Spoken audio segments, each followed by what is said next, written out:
Welcome back to the Get Louder podcast. I have a very special guest, a global keynote speaker, top 25 marketing podcast, I Digress, a business consultant. He has generated over 175 million in revenue for his clients. We have Troy Sandidge. Did I say that right? Sandidge? You said it right. Right Yeah, on, man. Right we on. here. We here. How you feeling today? Man, it's been a long day, but you bring the energy, so it's gonna be a good day. Oh man, that's awesome, dude. All right, so I like to get started, man. I like to have the audience understand who we have on. Can you give us a little bit of background on who you are? Sure. So been in the game for over 15 years. Done a lot of things, wore a lot of hats, rose of the corporate ladder, rose of the agency ladder, five-time agency builder, all that fun jazz, all those stats everybody wants to stat pat. But at my core, I'm all about growth. And I genuinely mean that. And so it's all about building sustainable and scalable growth for businesses, whether you're on the startup side, VC side, or maybe you're a nonprofit, you're an NGO, or maybe you're an enterprise brand trying to break through to that next level of growth. As things change in technology, consumer, and culture, a lot of different things are evaluating and modifying itself. And so I find when you can find those key people who can help you navigate those waves, either keep you sustainably where you need to be or scale you to the next level. That's where you want to be. And that's where I found the most success. And so that's what I do. Man, and you're very successful, man. Like I said, you're probably one of the most successful people I know. I, I don't know about me. Give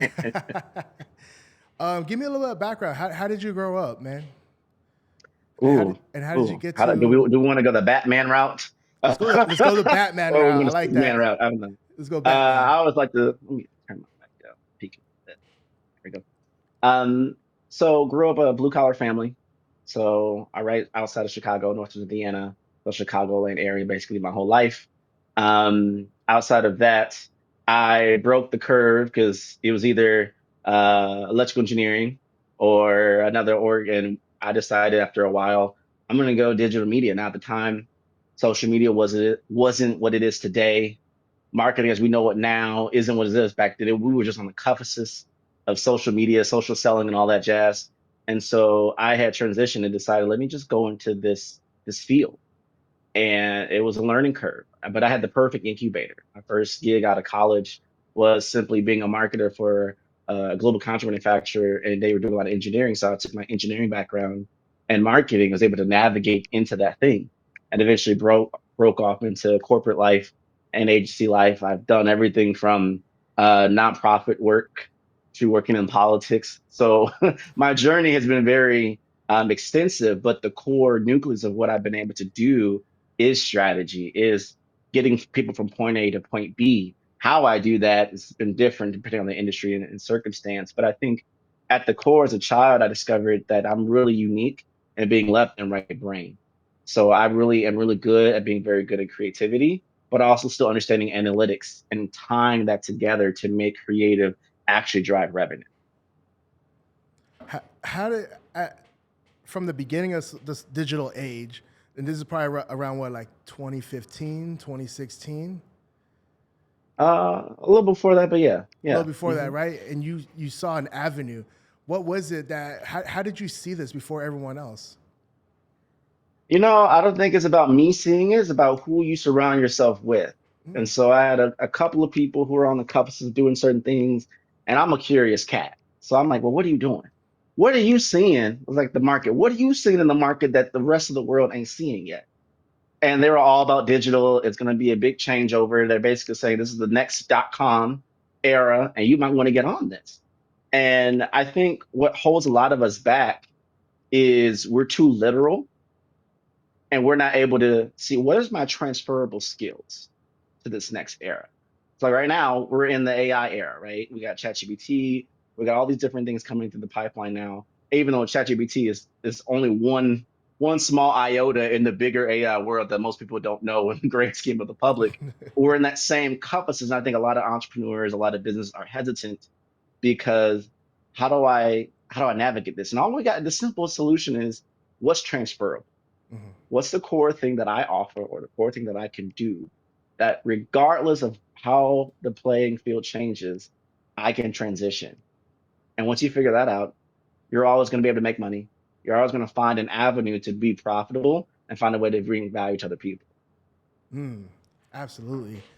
And then did you go off and start your own business like right away, or did you have to work for some people first? Oh man, I feel like every other 2 or 3 years, I'm full time entrepreneur, then I'm not.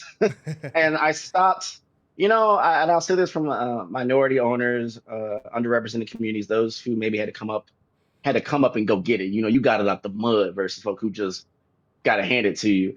Um, this whole narrative that you have to be all in looks different for other people. You can still do a 9 to 5 to fund what you're trying to do. And if you can manage that and time manage it, more power to you. I would never suggest folks to take out loans or just go all in and put yourself in a deficit at risk for your vision. You can still achieve your vision in a lot of different ways. I just wanted to premise by saying that.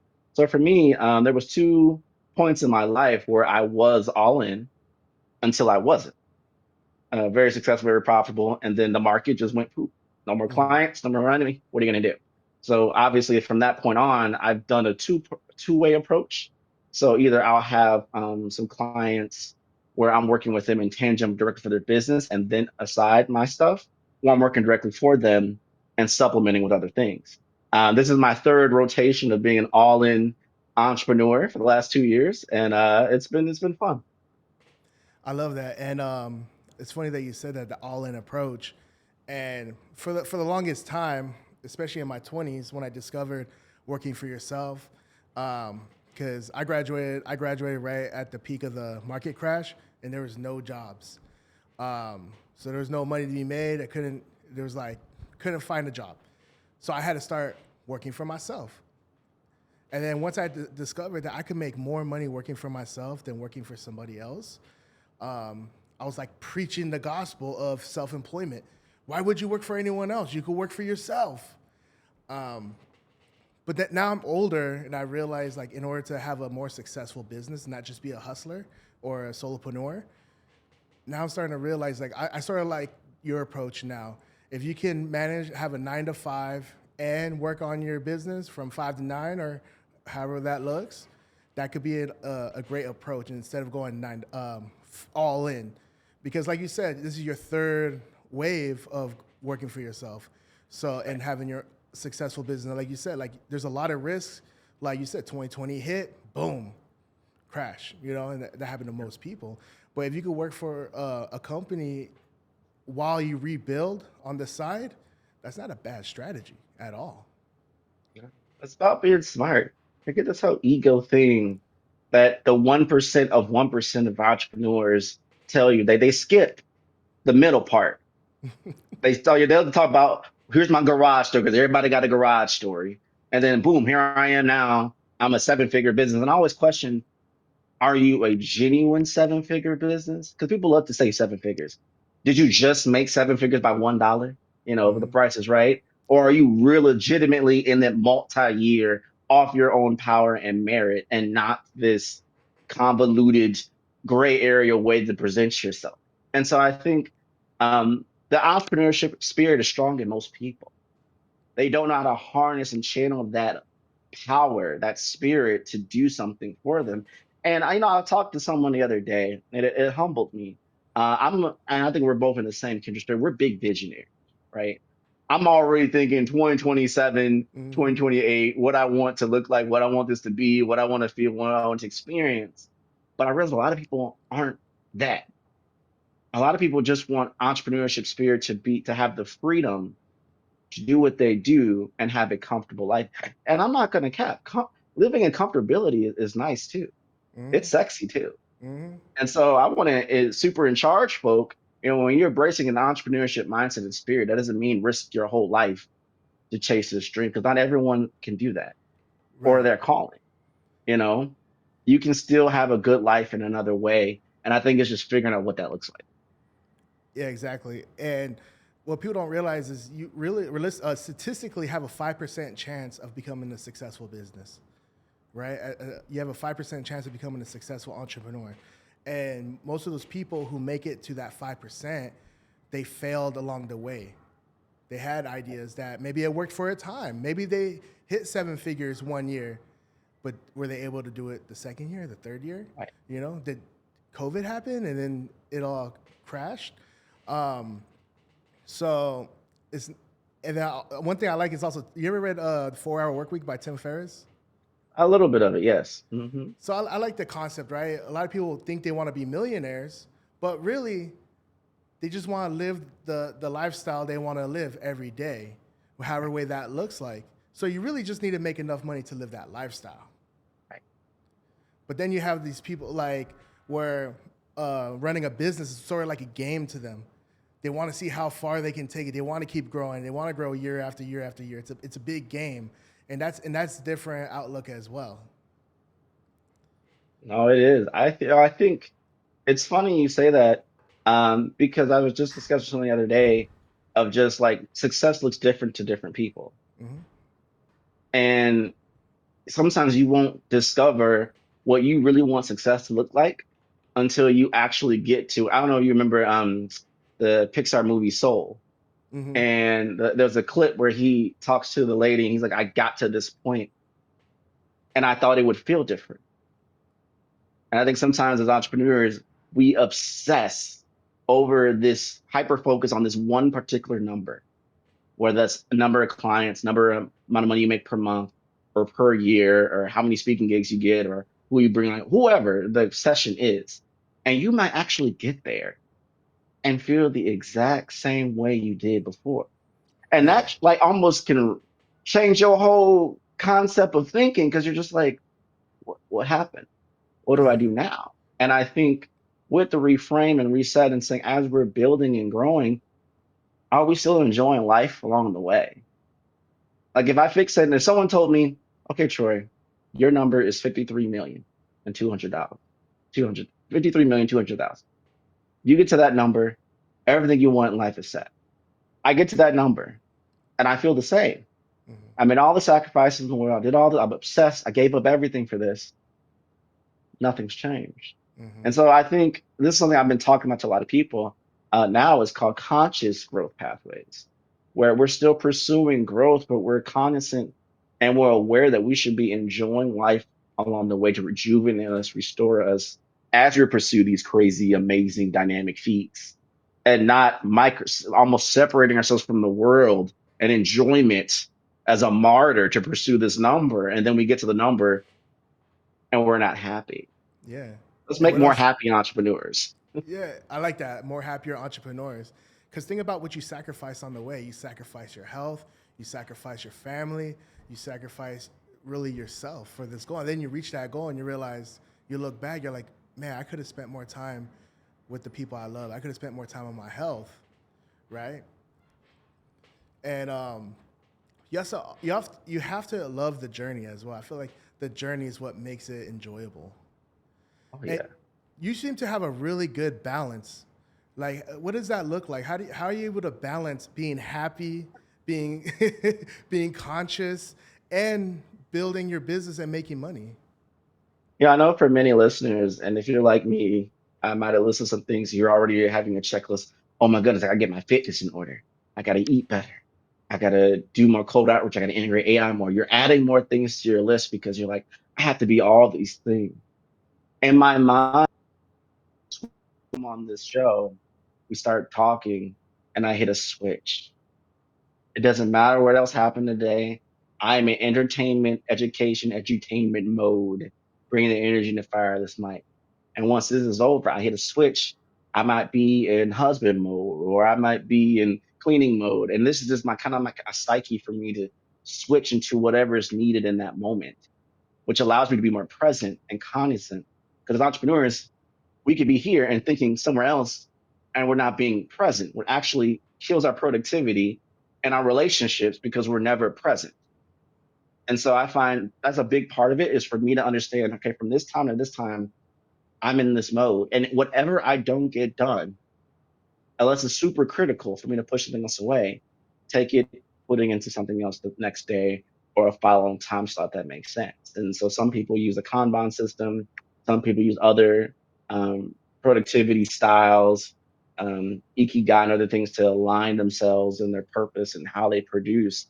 But I feel if you manage your time and your energy to what is required in your different, I'd say, life buckets, if you will, it makes it a lot easier. And the joy of an entrepreneur is that to an extent you can choose how you want to pursue frame your life buckets versus if you're working for someone else. And to some degree, they are choosing for you how to rearrange your life. Mm-hmm. Something to think about. There is cost to freedom. Freedom isn't free. There is a massive cost to this freedom, and it's predicated on you understanding how do I manage it. We've had mutual coaches and other people and colleagues who are very big on these different things. So I've taken bits and pieces of a lot of those things through iterations. And the last thing I'd say most entrepreneurs, whether they know it or not, have some type of different default. We think differently, we believe differently, and sometimes we don't embrace that difference. I've been neurodivergent forever. I'm just now embracing I'm different in how I sort. It gives me a superpower, but Mm-hmm. also be obsessive creatively in trying to pursue these goals. And I need more structure to make sure I keep my priorities and making sure, the hardest thing to manage is yourself, right? As a business, Mm-hmm. we could pitch all day to get new business, but if you're not maintaining it, you're losing money and opportunities just as fast as you bringing them in. And that requires that structure. Mm-hmm. Yeah, you're absolutely right. And like how you said, like how you do things differently, I call that the and factor. You know, you do Mm, this, you're this, and this. You know what I mean? You're a right. successful marketer, and you come from a different background than everyone else. You know, it's sort of like the purple cow, right? You know that story of the purple cow? I had never heard of it.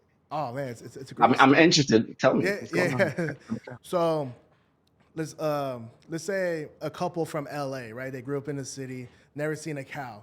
They decide they want to take a road trip to New York City, right? Well, Mhm. they jump on and they get on the road, they start hitting the country, and they see the cow for the first time. They're like, oh, look, a cow, a cow. They're excited about the cow. They get out of their car, they take pictures of the cow, they're excited.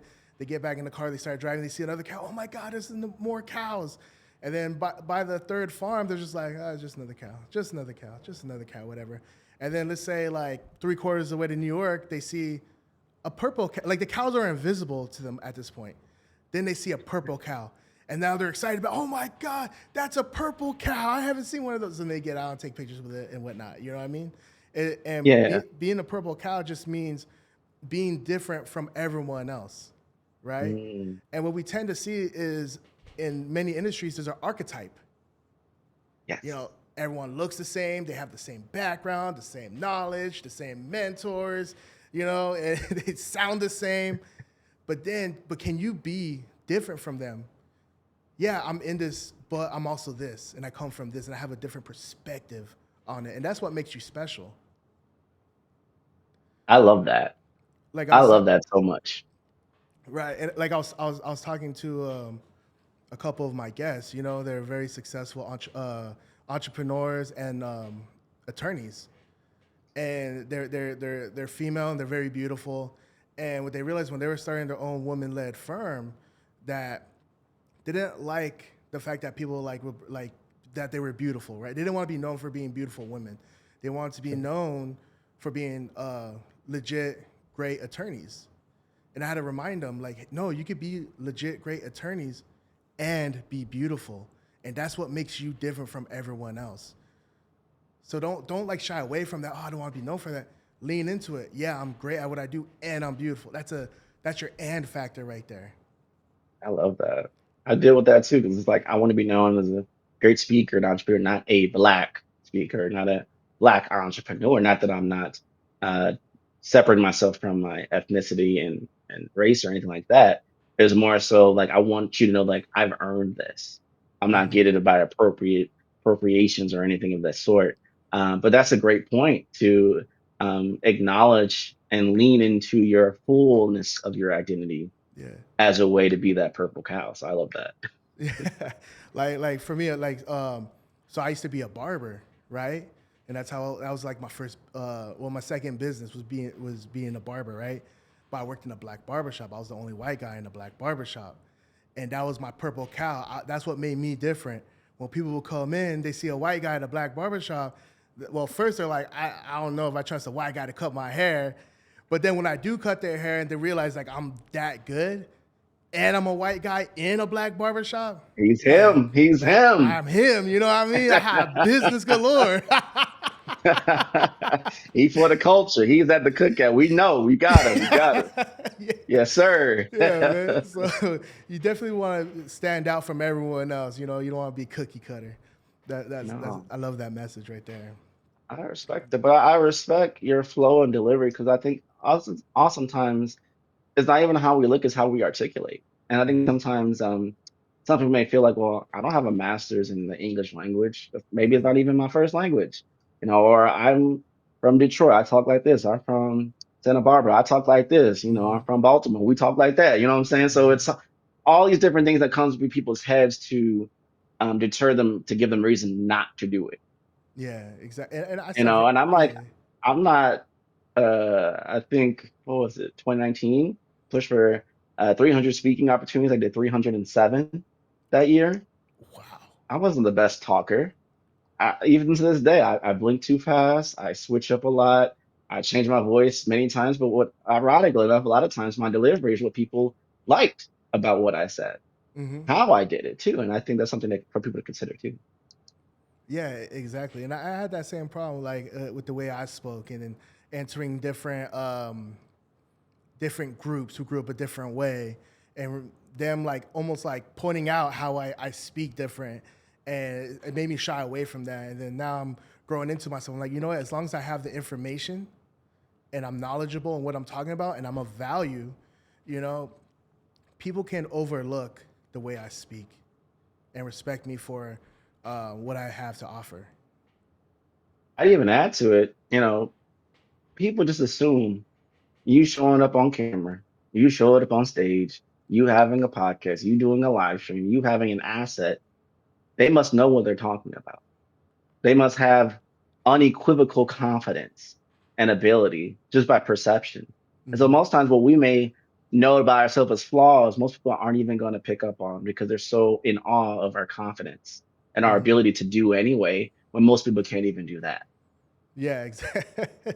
You know, it's funny. It's like you put a camera. You turn on the camera, put a mic in front of them, and all of a sudden they're seen as an expert or an authority in their field. Simple, right? Simple. Man, so like, did you ever? Were you ever a shy? I don't feel like you were ever a shy person. I love this question so much. So my parents would guarantee tell you I was a very introverted, shy individual. I will never forget the day I decided to be different. Now, some people may say, well, sure, that was just your coming out of realizing who you really were on the inside or whatever. Whatever, I don't know. But I was very shy growing up, very introverted, 100%. And I realized early on in my career, I'll do everything else right and I'll never get the promotion, or I get the title, but then people still wouldn't respect me, or something is blocking me from this next level that I wanted to achieve. And I realized like you're not in front of people enough. People don't know you, they can't relate to you, they can't understand you. And if they don't have that, no matter how smart you are, don't matter if you have the answer, they won't receive it. They won't choose you because you're not on top of mind. Mm-hmm. And so back in 2019, I'll never forget, I was flying back from New York City. I just saw The Lion King play for the first time on Broadway, and I cried. For those who don't know, I didn't have cable growing up until I was much later, and so I watched Lion King a lot. So, fun fact for me. Anyway, I'm flying back, and I was telling my wife, I was like, I'm going to be a public speaker. She's like, what? Yeah, I'm going to do it. I'm going to do this. I'm going to get myself out there. It was the most painful thing ever. I hated it. To this day, I ask myself every time I go on a stage, why in the world am I doing this to myself? But me doing that allow people to see me and understand. And I push myself to go out these networking events and get comfortably uncomfortableness of it. It holds no more power over you. So now, if I have that fear of going blank when I go on stage, or that fear of like, oh, I'm about to meet someone for the first time, instead of me shutting down, it's like starting an engine. The idiot light's gonna come on, they're gonna go away, and you gonna hit cruise and hit the gas. Mm-hmm. Now I don't see that as a fear. It's just like it's just part of the process. Wait a few seconds, it goes away. Now go do your thing. Mm. And so I found that to be a very effective way. So yeah, I used to be an introvert. I've done enough work. I have enough assets. I've got enough comfortable now where people are like, no, that brother never was an introvert in his life. I'm like, oh no, the real ones know where I came from. That's why they're so Mm-hmm. surprised seeing me now from my hometown. Like, you different. I think Yeah. that's also part of the entrepreneurship journey that's so great. You actually literally evolve and change not only to be worthy of the money and the assets and the business that you want and the life that you deserve, but you're creating new opportunities for others because you're changing and evolving. It's all about that self development, and you have to self develop in order to be Come successful. on. You know, how many speaking engagements did you have to do before you caught your stride? Great question. I'd say around, hmm, I'd say around the late 200s. Mm. The first 100 was just me doing the literal application of speaking, Mm-hmm. like just literally getting from point A to point B. Then the next 100 was just like, now what's my identity as a speaker? You study all the greats. You try to pick and choose what I want to do. I want to deliver like this. I want to come across like that. And I realized a lot of that wasn't true to me. Like, what's my de facto? What's my default? What makes me the purple cow? I'm going to reference the rest of the show in that realm. And then once I got into about the 300s, I realized, okay, I know I can speak. I know how I want to deliver it. But what are the topics that allow me to convey the biggest message and passion to other people? I think that's the hardest thing Mm-hmm. because we want to learn one topic, we have one deck, and we just want to run with that forever. Mm-hmm. It gets old real quick, and there's only so many times you can run with that before people catch on. And be like, you're not even saying it with love and conviction. It's just kind of like a born insurance policy even to me now. And so I think every so often you should challenge yourself and talk on something different and new. So I'd say probably around after 200s, Mm. I hit my stride really well. And what were you originally speaking on? At first, I did all business. Everything was about marketing and business and very basic stuff. Mm-hmm. I didn't want to go real deep at the time. Eventually, I got very deeper in all this. And what I realized, as much as people care about the information, they also care about who was delivering that information. Mm-hmm. And so once I start pairing my credentials of sharing insights with like my personal background, I'm a 2 pound, 3 ounce, 2 pounds, 2 ounce baby, born 3 months premature, lost my birth mother at 8, had 3 brain surgeries from 2015 to 2017, navigated as a black person, this and this and that. You're adding on personal anecdotes of layering to now look at you in a different sense that you can feel the pain and how you endured it. You can feel the joy and how you secured it. All these different layers of you in your delivery actually expounds not only as your speaker, but as your brand identity and resonance. And people resonated with that because they see someone on stage and they have their own preconceived notions Mm-hmm. of who you are, what you're about. You're rich, you made it, you're just here. Once they realize, oh, you are like me, or you're still like me, now you have my attention. Tell me more. And so I Mm-hmm. think that development of being comfortable with your own personal story, challenge and success and all, coupled with what your ability is, allows that purpose to really drive for people to receive it. Man, just being relatable, being vulnerable, and you weren't vulnerable in the beginning, were you? No, not even close. I swore, I'm like, I will never share my personal side of the story ever. It's all business. And that comes off very robotic. How successful should you be before you start speaking on stage? That's a great question. I don't think success has anything to do with it. I think if you can channel an experience or a thought in a very constructive way that people can receive, and you can start right away. If anything, I would tell people, you probably should start doing public speaking early Mm-hmm. because it's going to force you to explain what's in your mind. It's going to force you to use words depending on the audience. If what is it? You're talking to a child, they're going to ask you why 7 times about the same thing to get to the most simplistic, honest version of the story. Mm-hmm. And so I think people should really start that habit early on in their entrepreneurship journey or even in their careers. It doesn't have to be necessarily the big stage. It could be a virtual experience. It could be in a small group. but just that habit is actually going to help you in a lot of ways as you grow as an entrepreneur. Right, because I've been told that I should start doing some speaking engagements, right? Yeah. And because I like you, like I don't like telling people my backstory and everything because I don't want to be known for that. I sort of want to be successful, and I want people to think I came from money and wealth, and then find out about it like down the line. I don't want to lead with it. Um, but for one of the first times I was vulnerable with my background was actually a social media marketing world here in San Diego, and I was with Angus Young and his group, and Ramon Ray was there as well. And I was like, man, it seems like I'm with some successful people right here. You know what I mean? I don't have anything to like really add a value. So I'm just gonna tell people where I came from and where I'm struggling at, right? And I was like, hey, look, I grew up in the foster system. I was homeless, sleeping on the streets. I had to hustle myself. I had no family. Like, I was struggling. I had to hustle myself out the streets. This is how I did it. This is where I'm at today. And I remember Ramon Ray is like, how come you're not speaking on stage?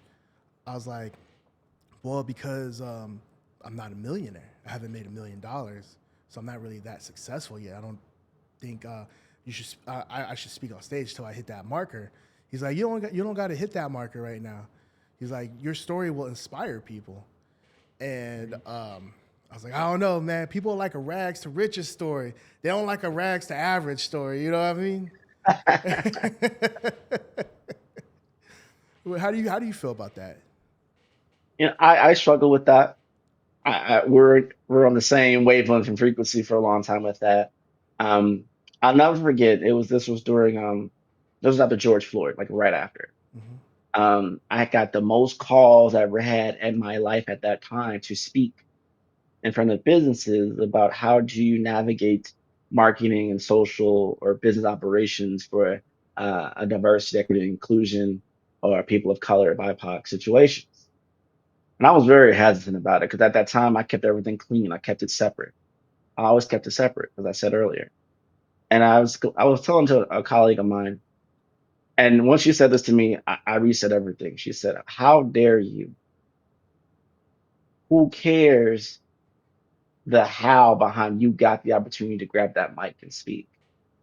Now that you have it, you can tell whatever you want to tell and your narrative. You used to pray for all this access. You want to have these ability to connect. You want to achieve, millions of dollars, whatever.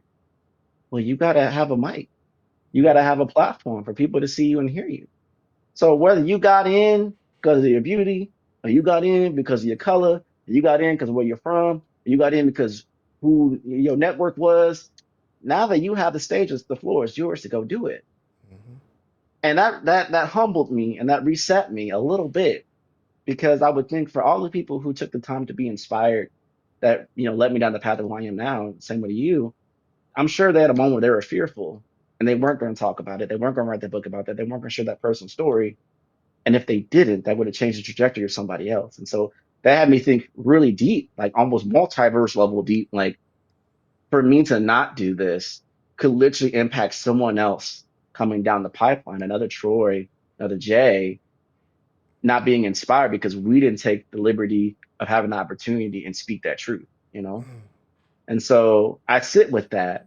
And once I realized it wasn't so much about the how, it was about once the opportunity comes, own it.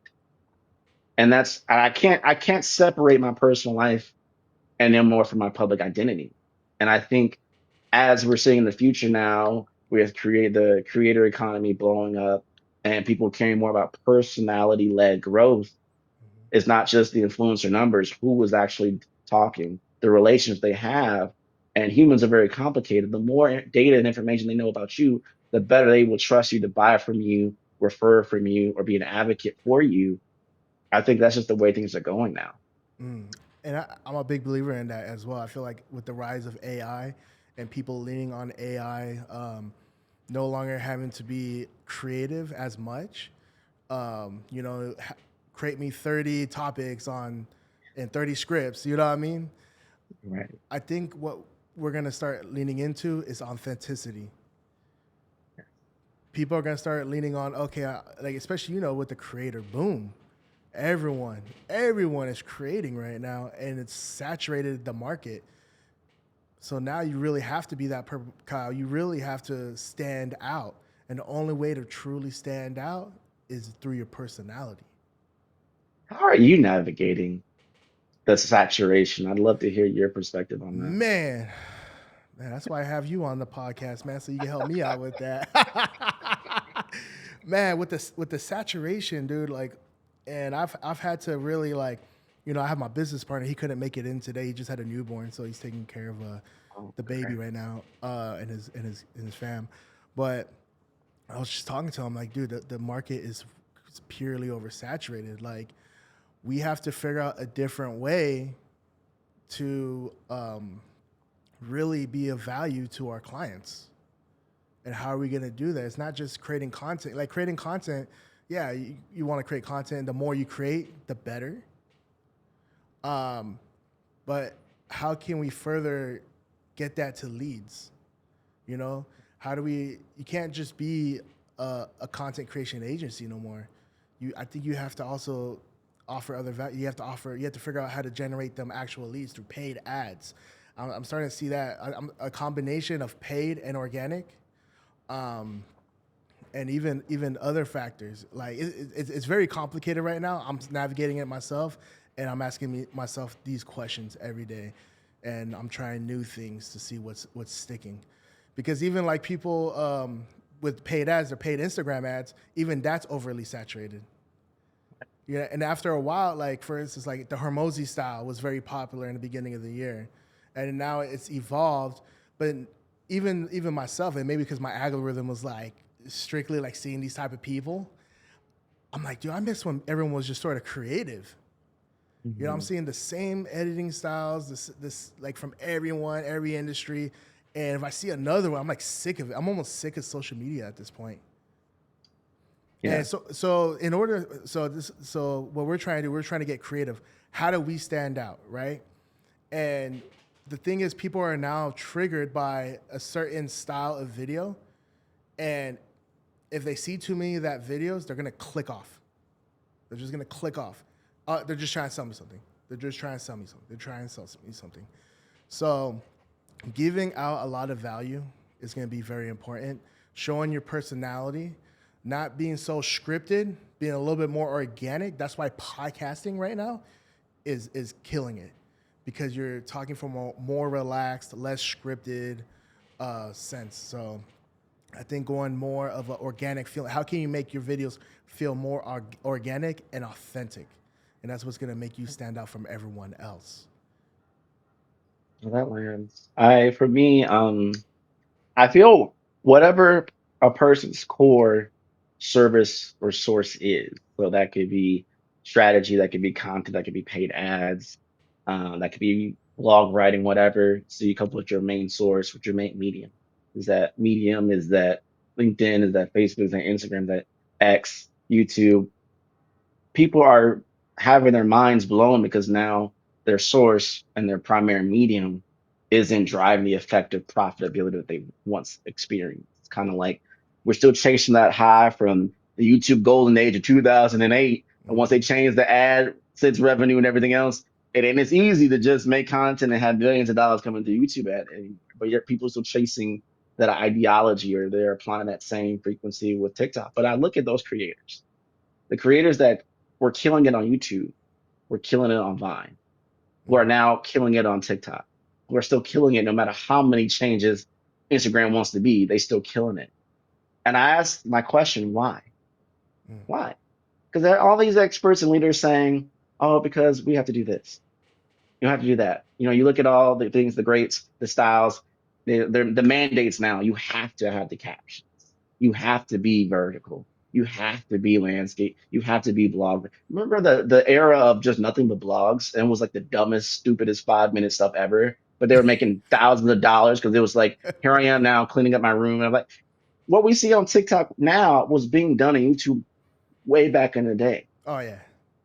I think what people are not realizing, yes, part of it is adapting to the medium, the platform norms, of the algorithm. But these core people are always making money because, one, the audience has a relationship. If you're funny on this platform, you're gonna be funny on you're because you're a comedian. If Mm-hmm. you're a business-minded insight person and people love your insights, it doesn't matter what medium you are, you're agnostic to it because you transcend that. So Mm-hmm. ask yourself, what is the one offering or the thing that you do that transcends? If a whole new platform showed up tomorrow that you got to start from fresh on, I'm good because I have the source.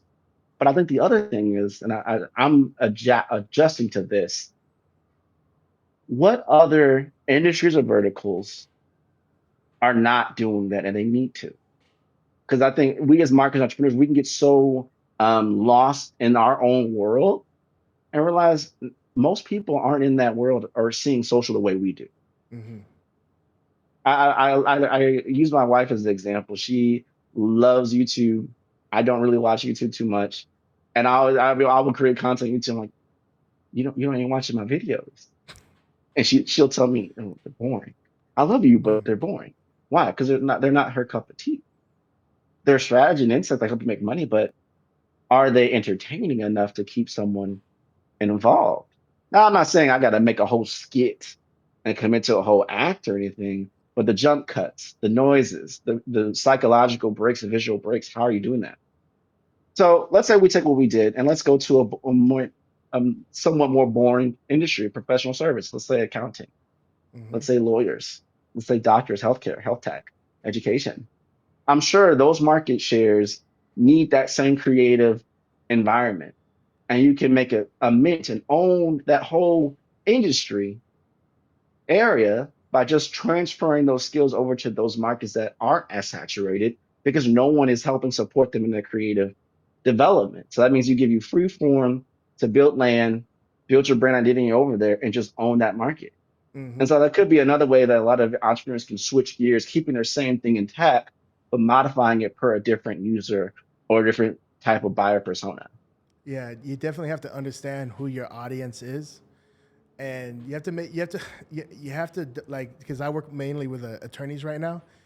Mm, You have to dumb down your language to the mm, everyday person so they can understand it, right? And you have to make it engaging, and you have to make it not salesy, and that's the biggest problem that we have with every industry, not just attorneys, but every industry.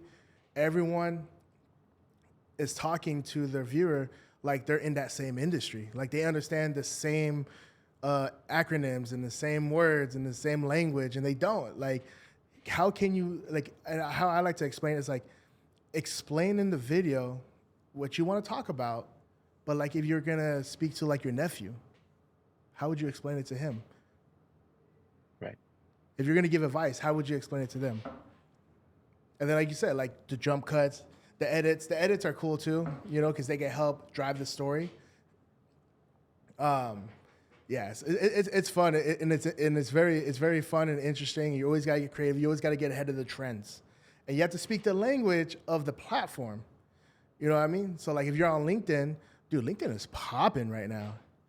LinkedIn's the new social media. It is. I think for OGs like myself who've been on it for a while, um, I think I look at social media now like I do the market. People will inflate it to bring their value up. And for Mm-hmm. most people, they won't be able to convert and get the same value off of it. Right. Now you're seeing LinkedIn looking like Instagram, ton of video, ton of push. And it's a mixed bag because you still have a good percentage of that audience who is still all about their newspaper and their email and will skip over every video you got because they like to read text. Mm-hmm. And text still, even though video is on the rise, 90% still more effective than video right now on LinkedIn. But it is on I know this because I did a whole case study report with some people at LinkedIn um, a while ago and navigating that. But it is on the come up. And so it's almost like I talked to a lot of these creators. I know Instagram very well. And then they lose all their power trying to post the same stuff on LinkedIn. I said, it's just the medium. Mm-hmm. It's just yeah, but it's LinkedIn. And I think we have to reset ourselves. Yeah, there may be a certain a conceptual perception type or typecast on LinkedIn, but you can say the same thing about Instagram. You can say the same thing about TikTok. Mm-hmm. Let's look at the history. Back in 2012, Instagram was the TikTok. Oh, only people 13 and under use Instagram. Now you fast forward, if you are a business that doesn't have Instagram, you look weird. We had that whole same thing in TikTok during COVID. Oh, it's whatever. Then everyone started to get on it. Oh, LinkedIn is just for resumes. Oh, now we can actually get conversions on it. It's not about chasing, am I going to be the first one on the next wave or not? It's just adjusting to whatever the medium presents its opportunities to be, and can you capitalize on it in your own way? On LinkedIn, you know what I've been thinking about because I see how it's mainly text based that does really well. But imagine you took that same viral style text base, made it into a video, and you have the best of both worlds. You have the video for the visual watchers, and then you have the text for the text readers. Yeah, What about I agree with that. a combination of that? The thing is, it's becoming a lot more work for the everyday person to create content, and now they're leaning on AI to create it for them, and it does a great job at giving you a starting point. But we're starting to see a saturation. So now the question is, what are you gonna do to stand out when everyone in your field is now getting privy to this? Now they're all using AI to help them create way more content than you ever could before. How are you gonna stand out now? And that's the biggest question in an oversaturated creator market. I call it the Canva effect. Because of Canva, average day people thought, I'm now a designer. Yeah. And so we oversaturate the market with the same Canva templates, with the same circles and weird shapes and lines without any creativity. It just think off the cuff, this is how it's going to work. So they got oversaturated, and guess what? No one still bought from you. Why? Because these are tools. It doesn't replace your creativity. Exactly. Even with ChatGPT, if you're not able to articulate the prompts in a certain way and have the creative eye to read and process and say, this is where it needs to be. Now I can take it and from there and modify it according to what I need to do. It still won't work for you. And I think that's the thing. People want to replace creatives. They want to, marketing is always the first thing to go, the least funded.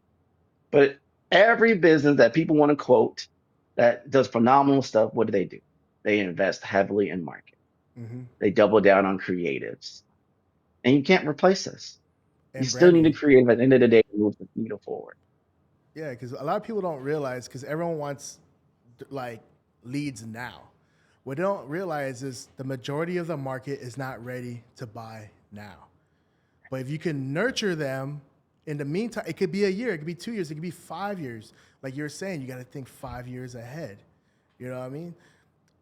Then those guys will turn into leads, into buyers because they've been watching your content, they've been interested in you, they trust you because they consume you, and you really right. Like a big example is right now. It's the end of the year. It's the holiday season.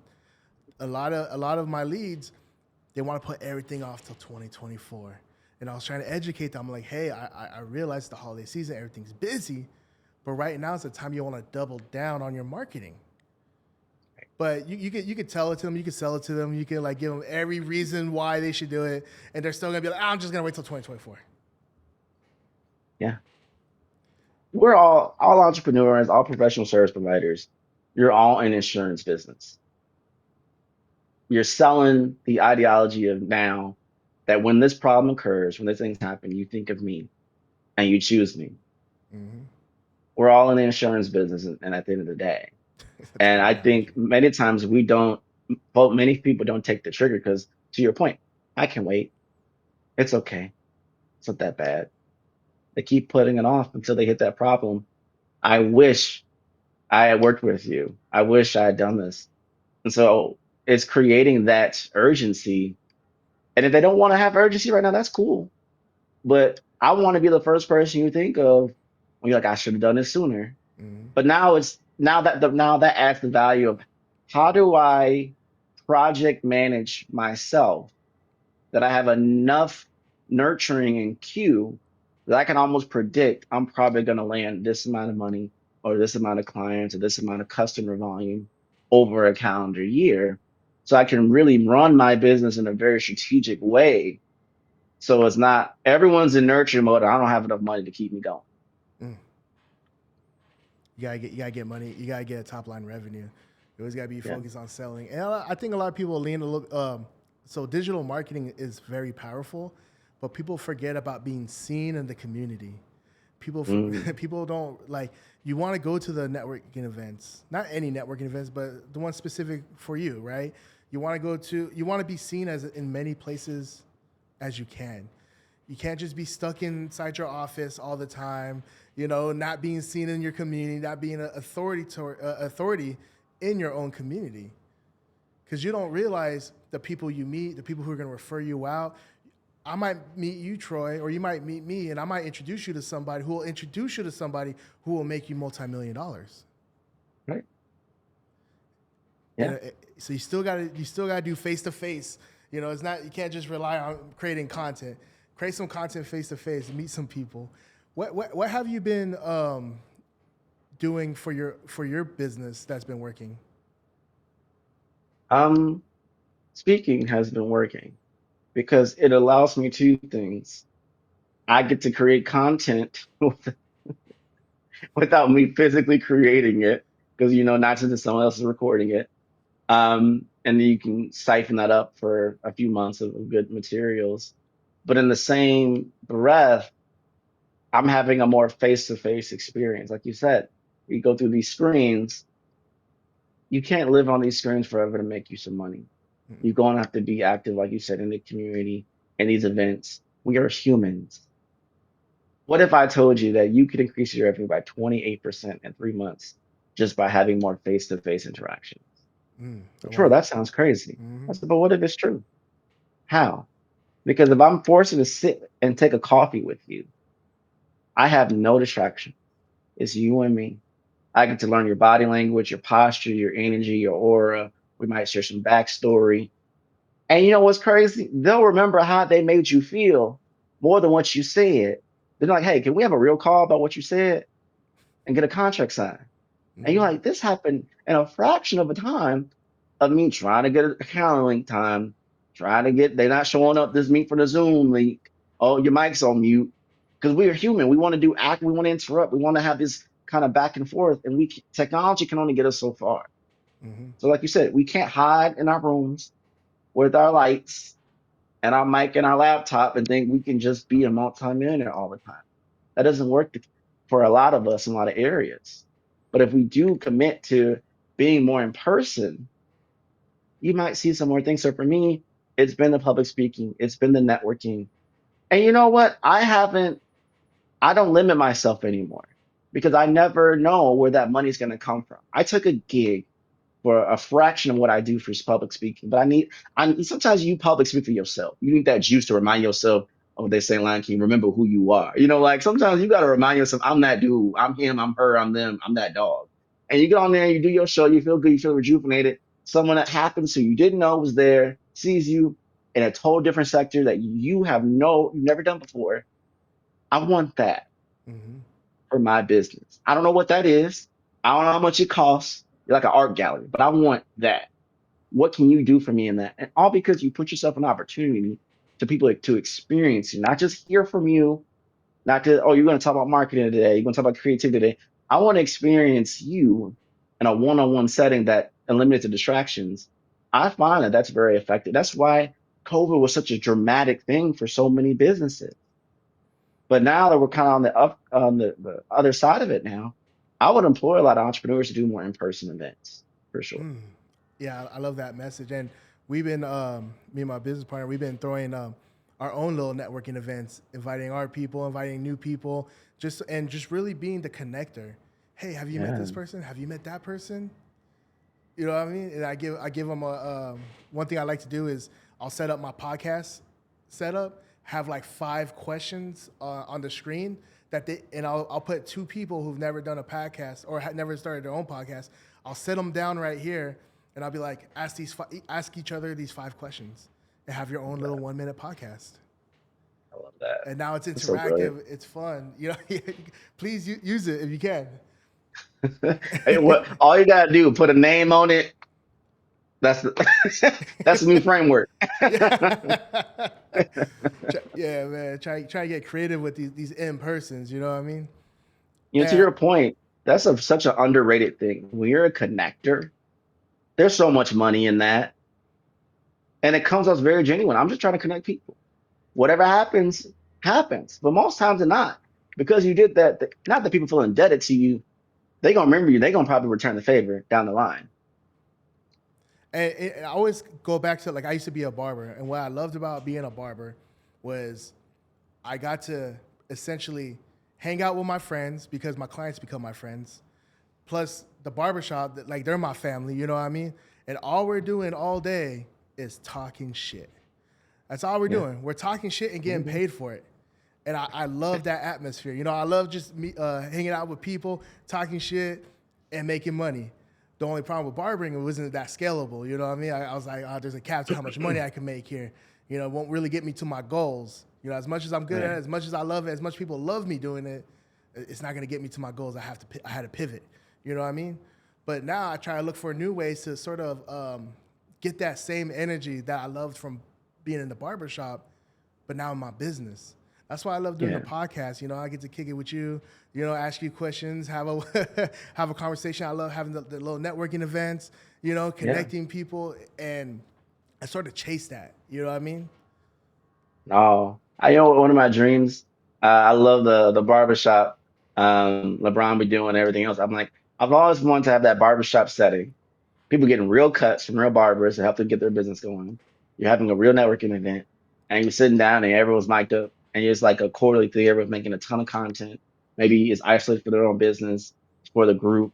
We call it the syndicate or some cool, ambiguous kind of name thing, and it becomes a thing where now you're having chapters across the country. People are replicating that under the same brand name. It's driving impact in a very culture dynamic way. And people don't understand. You know how this is, Jay. Like the barbershop is like a whole, it's like therapy, man. It's Yeah. like culture. Cause and I think entrepreneurs sometimes we got to create those spaces where it's like a safe zone. I think in 2024, more people are going to grow because of collaboration and Mm-hmm. partnerships. Mm-hmm. I'd rather have 5% of a pie than no pie because that was more than I was going to get obsessing over trying to get all the pie. But if I collaborate and partner and help other folk win, but we all win as a collective group, we can actually get bigger opportunities than we ever could get alone. And I think that's gonna be a big hit for 2024. Man, I can't agree. I couldn't agree more. Like that saying, if you want to get somewhere fast, go by yourself. But if you want to go somewhere far, go with a group. Yeah, You know what I mean? And honestly, like, even like having a business partner is, it makes doing business so much easier. It's so much more yeah. fun. And there's some people who could do it themselves, but like you're saying, the collaboration, collaborate with other people, enter partnerships, you know, because you'll be able to spread out way more than you could just do if you're doing everything yourself. Even what you said about the barbershop, there's two or three ways you can scale, right? You double more hours, you raise your prices, you start owning the whole shop or multiple shops with more seats. But at a certain point, unless you're doing more, you're gonna hit a plateau. Where, like you Mm-hmm. said, if I group and work with someone else, that just doubled my power of creativity and opportunity and networking and sales and all these different things. And so I think people go into sometimes wanting to being their own boss, but actually that's not really what's going to keep you as an entrepreneur. Not even Mm-hmm. close. I think it's creating the lifestyle that you want to live, having fun. You know, it is possible to have fun making money. It doesn't have to It feel should be. like you're in some dark shop somewhere and it's just a ball and chain. You can't do nothing. Mm-hmm. But how do we create that? And I think we're chasing, like you said, we're chasing that. The money will come if you can drive profit with your purpose and passion for other people. The money that you want and the lifestyle ultimately that you want. Man, I'm looking at your crispy lineup right now, and I was just thinking, man, you should be in the chair, getting lined up, getting faded, spitting game. Man, I need to line up before Christmas, brother. I'm trying to get in without feeding. um, so your new business that you've been doing for the last few years, is that the speaking business? So I feel the speaking for me is a medium. It's a revenue source. It's not like my main business per se. So I've converted a lot to being more a fractional service provider. So that might be fractional CMO, strategic advisor for a startup, B2B, SaaS. I may do volume strategy for like small businesses and things like that. But my new venture now is called Season 3 or S3M. Mm-hmm. And basically, we're converting, I like to call it, I think I talked about earlier in the show, conscious growth pathways. And that's basically meeting brands at the intersection of experience, entertainment, education, and empowerment to drive profitability, outcomes, and impact and social good through inclusiveness and equitable ways. And so, to your point, way at the beginning of the show, when I struggled between my personal identity and my professional identity, and what's going to help me go full all in, what's something that I'm willing to do that's going to allow me to go all in 100%. It has to be something very true, something I believe in, that I can get up without being prompt to do the deep work, knowing that if I do good enough work, the money will come. And so we're breaking that out into 4 areas where I'm trying to help people from the growth strategy side. I'm trying to bring entertainment from the edutainment side. I'm trying to help people scale and grow from a profitability on startups, helping them bring in money or bring out more people. And my angle for all of that is equality and DIB led initiatives, diversity led initiatives. And so that feels very true to my spirit. It feels good. It feels good that I'm able to shed light and educate people on certain things, but it ties in all of my years of experience. But it took me 10 years, Mm-hmm. 5 failures, and a professional job heartbreak for me to get there. And I think again, it's all great in hindsight. As entrepreneurs, we don't do enough celebrating and reflecting because we might either have trauma or we just so focused on the next day. We don't do enough to be like, look how far we came. I'll say this and I'll get off my soapbox here. Um, Everyone's had that end of the world moment, even as a kid. You had a paper cut and you thought this is the end of the world. And we laugh about it. But in that child's mind, it is literally the end of the world as we know it. And as entrepreneurs, you're going to have that multiple times at the end of the world moments. I lost the biggest client I had. I had to close shop. I got to reinvent. I got to take a 9 to 5. I got to go hustle. I got to work 2 or 3 jobs. Guess what? I've done all that multiple times. I don't feel any type of way. That doesn't take away from my ability or my skill. I was a CMO and I was working at Amazon at night. Mm. I'm spitting game about marketing while I'm working at Amazon at night because I didn't have enough money yet to sustain myself on my own. Ain't no pride, ain't no ego. Look, this is what I got to do to survive. And so I think when you reflect back on just your resiliency and how far you came, it inspires you to keep going. Because entrepreneurs, we crazy. We are built different. It is not normal. When you have that calling in your life and your purpose, we are built different. Instead of fighting the river, I go with it and see how it flows. No, exactly. And I love that you're honest about that. A lot of people don't realize that while entrepreneurs are growing their business, which can take years to grow, you know, especially if you're like reliant on clients to come in, you can't strong arm the clients to spending money with you. They'll spend money No. with you when they're ready to spend money with you, Right. however that looks like. So sometimes you do have to do something on the side or eat top ramen for a while until things Hey, pick up. You know what I mean? And, for and, sure. and that's the reality of the entrepreneur. Even some of like your favorite creators, your favorite coaches, your favorite like the most successful people, they had those top ramen moments. Though they had to work on their business at nighttime or have a second job at night in order to keep the business going because they had a vision and they understood. I don't care if it takes 1 year or 5 years or 10 years. I know this is gonna pop off and it's gonna be worth it. You know what I mean? And you never make it to that 5% if you quit. Yeah. You know what I mean? Like I had a conversation with a guy, um, and he's an engineer. I think he's an engineer. I can't remember, but he started a business one time, failed, lost some money, and he's like, man, entrepreneurship, man, don't get into that, man. I tried it and I failed, and he was so passionate about like how it doesn't work, and it's just better to work for somebody. And I'm like, you tried one time and you gave up? You tried only once? You didn't even try it Mhm. the second time? What? And that's why Yeah. he never made it to the 5%. You Right. know what I mean? So But as even on as the five, huh? you lose a job from a 9 to 5. What you gonna do? You don't get another 9 to 5. Yeah. Same thing. And honestly, like that's that's more scary to me, working a 9 to 5 and being reliant on this business or this boss to like me enough or to see my value enough, or if the business goes under, to lose my job all, and then having to find a new job. That's more scarier than running a business and failing a couple times. Yeah. Yeah, because at least I get to Perspective. bet on myself. That's the thing. Many people don't want to better themselves. They don't want to fully commit to that. They're scared. They're afraid of that for sure. And you know what? Life. I look at life story like a video game. You know what I mean? Like I don't play video games, but a couple of years ago, I was sort of burned out, and I just needed a week, like just to get my mind off of business. So like, you know what? Let me play Grand Theft Auto 5. Right? I Yeah. played Grand Theft Auto 5, finished the game in a week, and I realized, I looked around. I'm like, I know a lot of people who play video games every day. They leave work to play video games, and they're working hard to get their stats up, to get the car in the video game, to do this, like to grow in the video game. And I'm like, I spent 40 hours on this video game. Imagine if I would have imagine those who like to play video games, if you could level up in real life the same way, like the video game. Right. Instead of like working in the video game, you could do that in real life, and it's more rewarding, and it's actually rewarding. Yeah.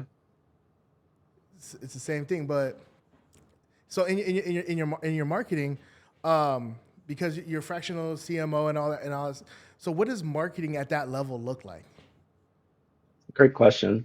I think marketing at that level, it goes beyond content marketing. I mean, people just think, "Oh, where's my social media looks like paid ads." They just think of it as digital only. Mm-hmm. And I want to take it some levels higher. Before we get to digital, what's your go-to market strategy? What's your market product fit? Like, what is your purpose? How are you aligning that? What is your buyer persona? What's your ideal client profile or customer profile? What's longevity that you project that would be in demand?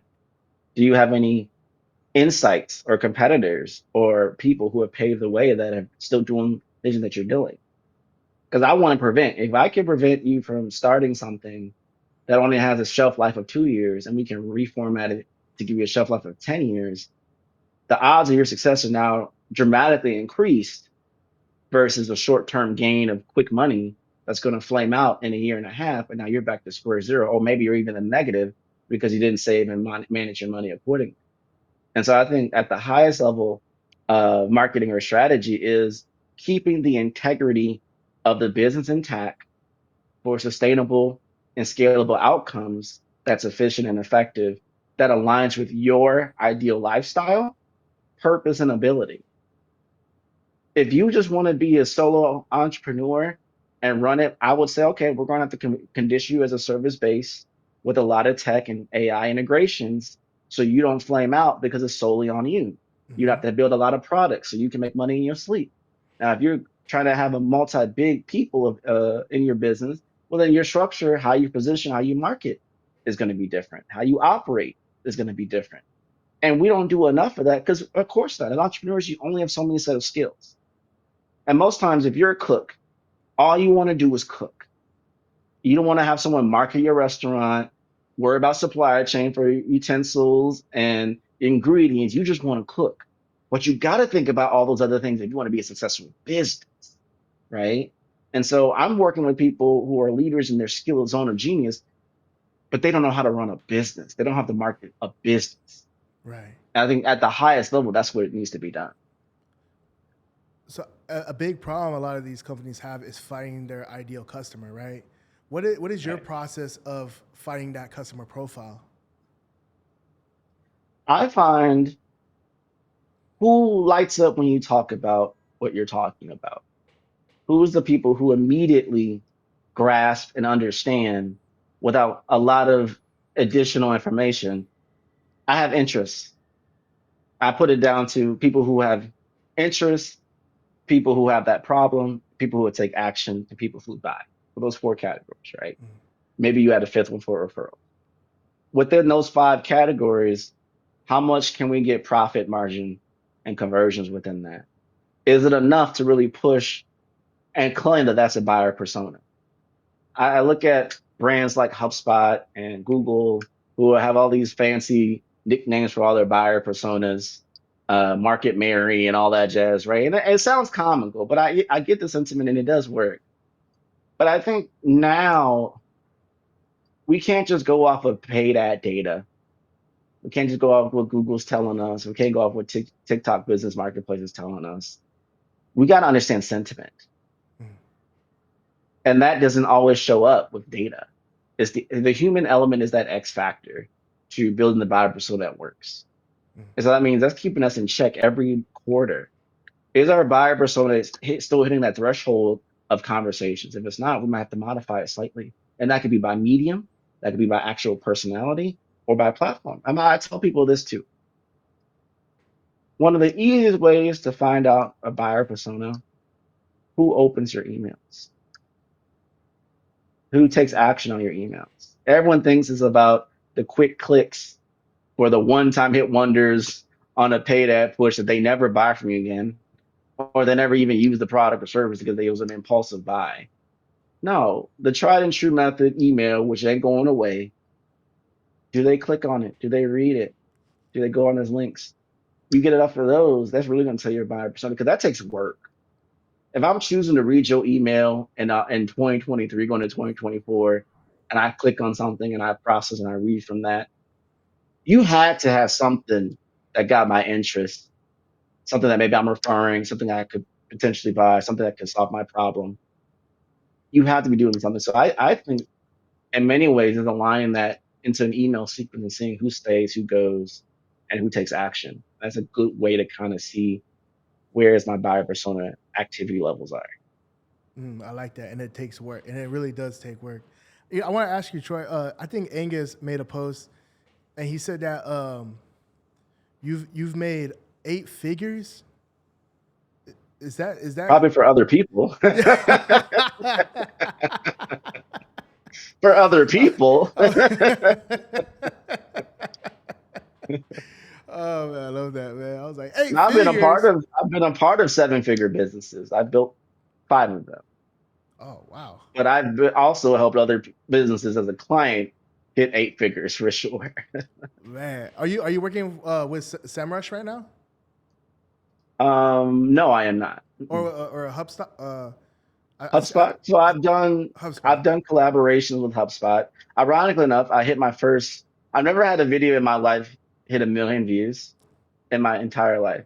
And on Instagram right now, I did a HubSpot partnership video for their CRM, and it, as of yesterday, hit over 1 million views, and I thought that was very funny.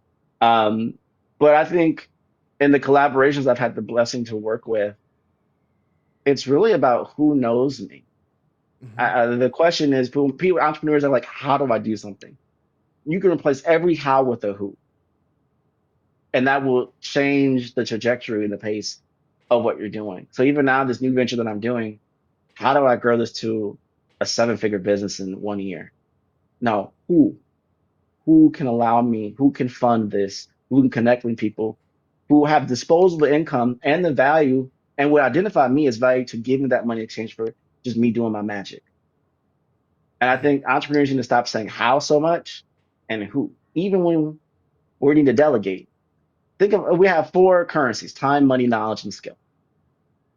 And most times we're trying to just use our time, but that's very expensive. But if I can use my knowledge and skill or delegate that out, I buy more time to do something else with it. So as entrepreneurs, it's not about how. Who can I delegate to do this task? Who can I delegate to find that research? So I can free my space to do nothing. And that's what I've been learning. And so in 2024, for me, it's all about the who and being real. I'm going to hit X amount of money by the end of this year. Now, you may like, okay, that's a crazy, audacious goal. But if I focus on the who every day, every week, you will get to that goal for sure. I guarantee it. Most people just don't commit to that who enough and have enough conversations to do so. I want to ask you one more question. I want to ask Sure. you for the new guy getting into marketing. Mm. What advice would you give him? Learn how to write and speak It doesn't matter what level of marketing you are, it doesn't matter what you market, doesn't matter what industry. If you can't articulate through your voice and write, those are the core fundamentals, you will not be successful in this game. I know ChatGPT can write things, blah, blah, blah, and this and that, blah, blah, blah, blah, but you have to be able to write and speak because the art of effective marketing is the articulation of value presented to others. Without those two core pillars, and it's tough, it takes work. Okay. It took me forever I don't like to write, but I had to learn it. And if someone told me that that's the difference between you becoming a 7-figure business, whatever the timeline, or 8-figure business and not, I'm going to humble myself, eat some humble pie, and learn how to write and learn how to articulate my Mm. thoughts and expression effectively. I would say for anyone new coming in, it is absolutely critical you have those skill sets locked in because it's going to separate you from a lot of other people who lean in on technology too much, who lean in on just visual and not in person interactions too much. Because when people can speak and when people can write, there's a perception that you're at this level. And you may not be, but the perception matters just as much as the reality until it becomes reality. Do you ever watch your speeches or yourself on video? And do you ever like cringe? Like it's cringe to watch yourself, right? You're like, Yes. ugh. But do you ever do that to like study yourself and pick it apart and just be like, okay, I should have had better inflection here. I should have maybe cut that out. I could have said that better. Oh, how can I keep my? I have trouble saying this word, so I'm gonna cut that out so I don't stumble when I'm speaking. Do you ever No, review? 100%. I used to never do that. 'Cause I couldn't stand my voice on the podcast. I couldn't stand myself watching myself on live streams or even in person. I never could do that. But over the last 3 years, I've been very intense of I may do a show, I see the link now, and I'm watching it right after. Because then how I may think I went in my mind and what the replay may show is totally different. Mhm. And the closer I can get to aligning what I predict, my visuals, my anecdotes, how I persuade, how I look, how I talk, the anecdotes, all those things come across, I'm like, okay, that came across the way I know it needed to. And you need that affirmation, you need that confirmation. That question threw me off. I was doing too much talking. I didn't get very to the point or I didn't answer the question. I'm gonna work on that. Or does that like for me, everyone knows like I'm a hoodie and jacket type of guy. I want to look classy, but I still want to have that swagger. I want to represent my culture where I came from. I got my kicks on. I want to have that flow.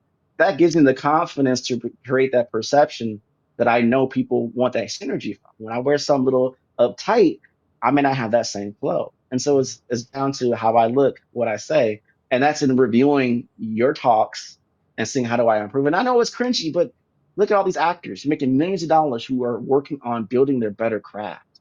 It's all part of that process. Absolutely. One more question. Do you have a team? In what way? Like, do you work with your team? Like, are you doing everything on your own, or do you have a team of people helping you out? So I've had seasons where I had a team, Hmm. and I had seasons where it was just me. Thankfully, I've done enough where I could do the work if I have to. But I've learned when you can make enough money, you delegate that out. So I'll say right now I'm split. I kind of have a team, but I don't. Um, Literally 4 months ago it was a different question altogether. But I still love my teams. I'm still going to build a new team. I also say to determine whether you need a team or not is a combination of what are the standard operation procedures I can delegate to someone else, and do I have the cash flow to sustain myself and these teams that's going to help me get more profit share. If you're not at that threshold yet, you might have to eat some more crow, take on more on your own until you reach that threshold where you can. Man, whoo! I'm gonna look back at this podcast and be like, man, I should have asked all these other questions Well, at next the time I'll same have you on time. mine and we'll do a whole nother part 2 on that. Let's do it. All right, I'm gonna sign us out. Thank you everyone for watching the Get Louder podcast.